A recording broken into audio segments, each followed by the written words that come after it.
Hello everyone, it's Jin'taan here, and welcome to my series of CSM interviews. By the time you listen to this, all of the interviews will have been conducted, as I wanted to make sure that all the questions were asked of all the participants before the questions were made public.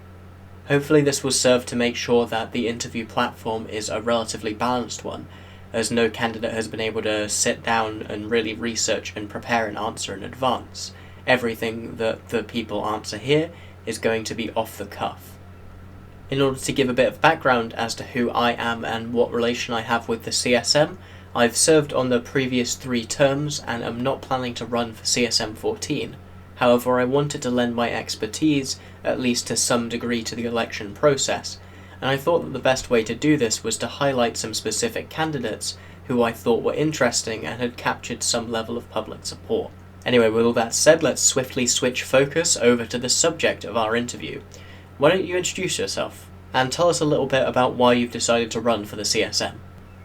Hello, I'm Dinkle. I've been playing Eve for about 10 years now, and I'm fairly well known for flying with Brave since it founded back about a little over 6 years ago, and also a lot of the kind of videos I've made, writing I've done, appearances I've spoken at FanFest in Eve Vegas, and just kind of, I guess you would call me an Eve personality. And so after a few years of thinking about being in the candidate for CSM, this year I finally decided to run. It seemed like a good time. Real life is sorting out where I don't have so much to do. And so it seems like my turn to kind of try and help the community get their voice across, use my skills and experience to help make Eve a better place. So in recent years on the CSM, it's become a tradition for the CSM to present a list of points that all CSM members agree on to CSM during one of the first meetings of the summit, which is with the upper leadership of EVE Online's development team. What is a point that you would advocate for being on that list?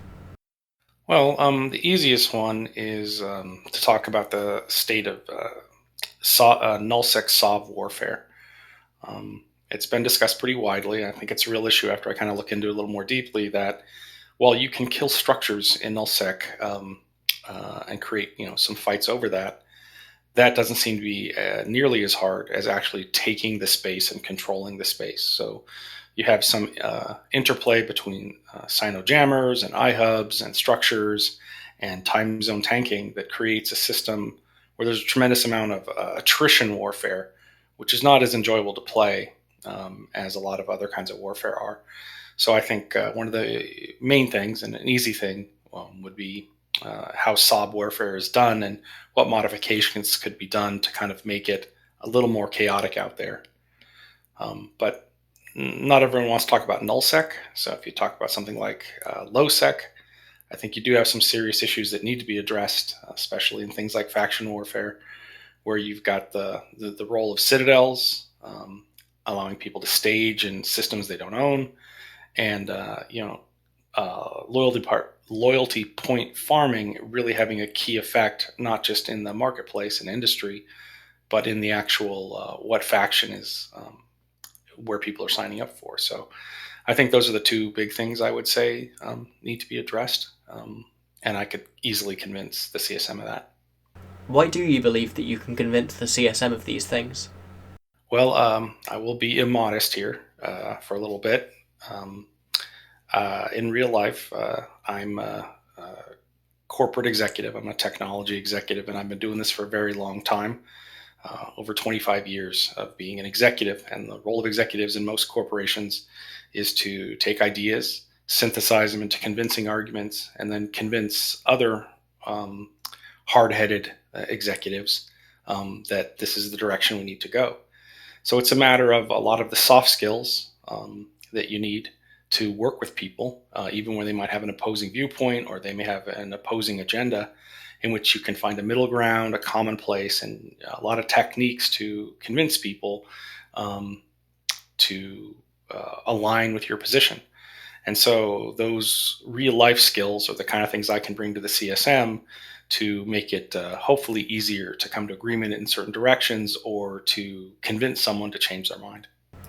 During CSM 12, I was asked to suggest 3 areas of the game that I felt CCP would gain a lot from working on. If you had to do the same thing, what 3 areas of the game would you suggest? Well, let's see. For going off the cuff on three things, It was off the I cuff to think us we weren't given yes. time to prepare about it, so I want I to see how you I react. know I totally get it. So again, I mentioned the soft warfare thing. Um, I do think we have a lot of complexity um, in some of the systems that are for easy for new players, like exploration. There's a tremendous amount of complexity to get someone started in some of these play styles, and the tutorials only address the basics of things. So um, I think the key thing is player retention, and so getting people to stay and hearing things like we have thousands of players start every week and don't continue is somehow to get these money making capabilities a lot more achievable and addressable by new players. We deal with a lot of new players, and just how to get them convinced on understanding how to set up something like planetary interaction is difficult. How to explain to them how to do exploration and which are profitable and not. Those are very difficult things for people to get started. And once you've been playing for a while, they seem obvious, but I think that would be the second thing. And then for the third thing is ship balance. And I don't have a great answer on how to exactly do this, but what we tend to see are these swings in doctrines to where we get extreme dominance in one or two or three ship hulls become the completely dominant um, uh, doctrine that's used. So right now you'll see endless amounts of feroxes and munins and often eagles to the detriment of pretty much all those other kind of cruiser, battlecruiser, hack type of ships. And so we don't really have as much of a paper, rock, scissors situation now as I think we might have had in the past. Everyone is so optimized. So when you have those ship doctrine kind of alignments around very dominant classes, uh, it screws with the economy and it makes fights not happen. We didn't bring the right doctrine to this fight. I can't kill those munins, so we're just going to walk away. Or they brought a lot of feroxes, so we can't fight that. And so finding a ship balance method that works a little better than once a year, once every 6 months, I think will kind of add a little more chaos and randomness to the fighting, which is I think what people want. They don't want the same old thing. So the CSM has to give input on many things, even on things that aren't normally thought of as coming under the CSM's purview, such as UI design. In fact, a meeting with the UI team, Team Psycho Sisters, is a part of most summits. As such, can you describe a part of the UI that you interact with heavily and identify a problem with it when used in the way that you operate it? Sure. One of the oldest systems in the game is the corporate management systems and alliance management systems. And a lot of people don't really see them, but the people who run corporations and alliances have to go into this interface, and it's very counterintuitive how to do things. Um, Doing things like assigning titles and rights for things, how you interact, what wallets you can see, structures, all of that kind of stuff is quite complicated and very difficult to understand. There's no online way to learn about it. You have to talk to other people about it. So the UI and the user experience of kind of the corporation interface is a real hindrance to people running these extremely large groups. And so I would think that would be something that would make it easier for corporations, both large and small, to kind of use those interfaces in a way that right now aren't. What do you think is the cost of that UI being bad? I think the negative cost is executives in corps and alliances will avoid doing things because it's a pain. And so what you have is, like giving out medals. If you've ever tried to give out a medal to someone, people really enjoy those kind of things. It's a pain in the butt to do that. Giving out medals is a like one by one thing. And so again, if user retention and player retention is your goal, those kind of things mean a lot to people. And so making interfaces like giving out medals or titles or these things a lot easier is going to help with keeping players. So we have people that, just aren't getting the kudos that they want. If you ever looked at what it takes to make a colored title, we're literally putting in code to make those colors show up. And it's a big pain in the butt. So a lot of people avoid these things. So to me, again, you want people to be playing the game happy, feel rewarded, feel good about the game. And these are things that leaders in the games can do for players, but I don't think are doing as much of because it's a pain in the butt. Now, monetization is often a dirty word within the player base. However, as someone who's running for the CSM, I hope that you understand that it's a necessary part of CCP continuing to exist. With that said, what's a new area of monetization that you would be against, and how would you argue against it? Well, you're asking me to argue the negative. So basically, I think that what has been referred to as gold ammo in other games, any kind of out of game ability to get an item in game that you cannot, that gives you an advantage in game as an item, I think should be out of bounds. So you shouldn't be able to directly buy a ship. You shouldn't be able to directly buy something that gives you an edge that that can't be achieved in game fairly easily. So we have skill points already. I don't think the skill point injectors and extractors are a bad thing for the game. A game that's 16 years old, you have to be able to find equity, not by waiting 5 years to have the skills to do things. So I understand that. But if you could directly monetize, a faction titan, that would be a very bad thing. What would your actual argument be against it, though? That's not an argument, that's just an opinion.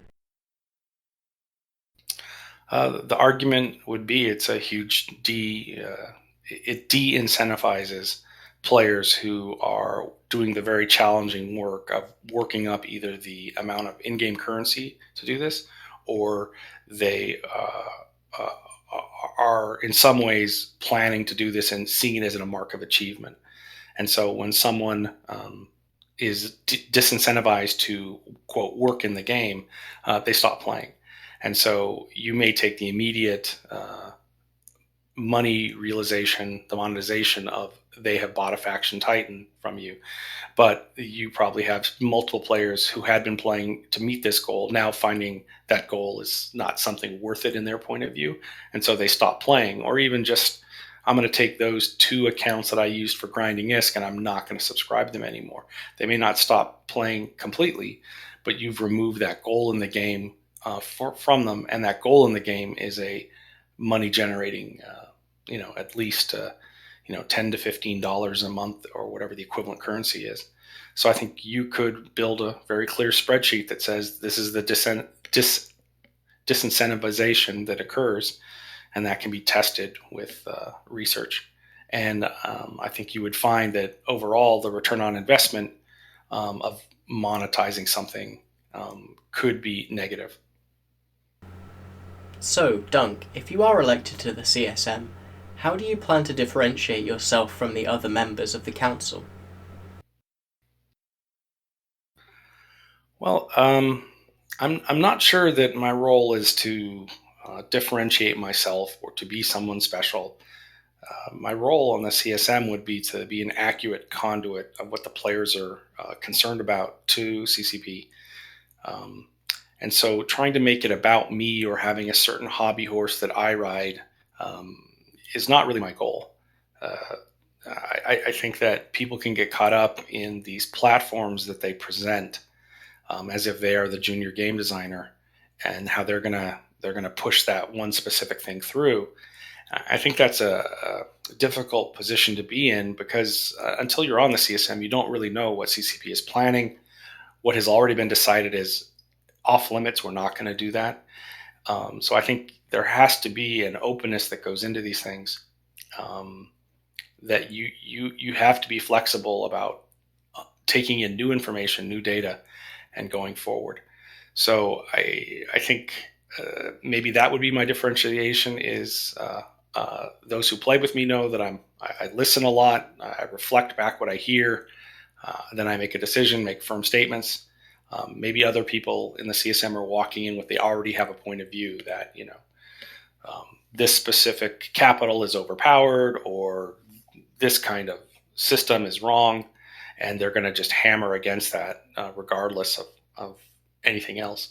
So maybe that would be my differentiator, that I'm a lot more open to processing the information I get from all angles, which some CSM members do, but there are clearly some CSM members that are very focused on their very specific agenda for who they feel they represent. For my final directed question, what other non-incumbent candidate would you most like to see either elected alongside yourself or in place of yourself if you weren't to be elected? Well, there's the two candidates come to mind is Villy is running, and I like Villy. I have a tremendous respect for him, his the way he manages people, the way he listens to things, the way he um, processes information and comes to decisions. So I'd love to have him along with me. I think having, again, a fresh person on the CSM would be helpful. And then the second thing that I am enamored with is the candidate inanimate carbon rod who's running, because it's just such a nerdly good joke that I would love to see that on the CSM as a pure fun factor in memography. Okay, well thank you, Dunk, for your time. I'd like to give you a moment here just to make any final remarks you want to, and to put a full stop on why you think that the listeners should vote for you. Okay, thanks. Well, I just will say this.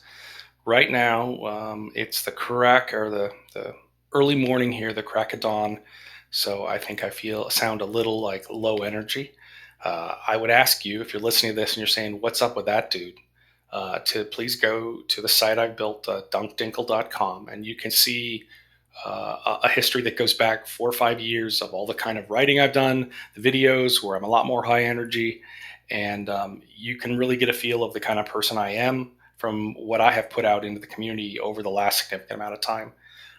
For a lot of you, this isn't the first time you're hearing about Dunk Dinkle. For those of you that are hearing for the first time about Dunk Dinkle, this small interview is not enough to really understand the kind of player I am and the kind of input I have to the community and my perspectives.